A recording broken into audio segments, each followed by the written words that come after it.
வேலை செய்யறேன், நான் 1.5 லட்சம் ரூபாய் சம்பளம் வாங்குறேன், எனக்கு செய்யணும்னு அவசியம் கிடையாது.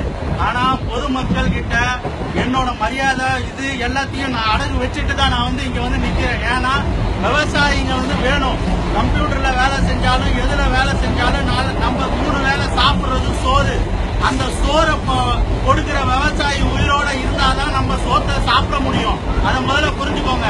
என்னெல்லாம் சம்பாதிச்சாலும் என்னெல்லாம் பண்ணாலும் சோறு தான் வேணும். அந்த சோறு செய்யற விவசாயி உயிரோட இருந்தாதான் நம்ம ஒவ்வொருத்தரும் உயிர் வாழ முடியும். இல்லாட்டா ஒவ்வொரு சோத்துக்காக பிச்சை தான் எடுக்கணும். அந்த பிச்சையை நாங்க இப்பயே எடுக்கிறதுக்கு வந்திருக்கோம். அதான் அதுக்குதான் இந்த சட்டி. பாத்துக்கோங்க, நாளைக்கு எல்லாரும் உங்க பிள்ளைங்களும் எல்லாரும் பிச்சை எடுக்க போறோம். பிச்சை எடுக்காம எடுக்கணும்னா இன்னைக்கே நமக்கு அந்த விழிப்புணர்வு இருக்கணும். சூடு சொரணை நம்ம உணவே சேஞ்ச் ஆயிடுச்சு, மாறி போச்சு. அந்த போராட்ட குணன்ற உணர்வு கூட இல்லாம மழுங்கையா செத்த பணமா நடைபெணமா நடந்துகிட்டு இருக்கோம் இங்க. அந்த இதெல்லாம் மாறணும். அந்த இது மாறினாதான் நமக்கு விடுவி காலம் வரைக்கும் நம்ம விவசாயிகளுக்கு நல்ல வழி பிறக்கும். அது வழி பிறந்தாதான் நல்ல சோறு நம்மளால சாப்பிட முடியும். அதை முதல்ல புரிஞ்சுக்கோங்க.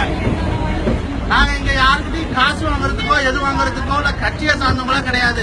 தனிப்பட்ட மனுஷன். எனக்கு தோணுச்சு சோறு தின்றோம், சோறு திங்கிறோம், சோறு தான் தின்றோம். அதனால அந்த உணர்வுல உங்ககிட்ட வந்திருக்கிறோம். 234 எம்எல்ஏ, 50 எம்பி, வெறும் 284 இந்த 7.5 கோடி ஜனத்தையும் கொட்டையா வச்சிருக்கிறான்னா நம்மளாலதான். காரணம் நம்மளாலதான். நம்ம கிட்ட அவனுக்கு பயம் இல்ல, நம்ம கிட்ட அவனுக்கு பயம் இல்ல. மொத்த ஜனங்கள் இந்த